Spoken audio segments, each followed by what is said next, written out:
Junaci, ja idem na put u nebesku Srbiju, tamo gde se već nalaze naši najbolji drugovi i da se sa njima stavim na čelo jer tamo i spadam.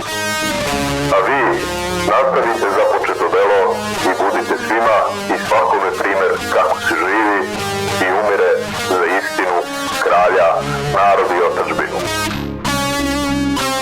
Drugovi, istrajte do kraja u svetoj borbi za istinu i vazda imajte na umu da vas, vaši drugovi i vaš komandant posmatraju i u borbi i u radu, prate i da su stalno sa vama.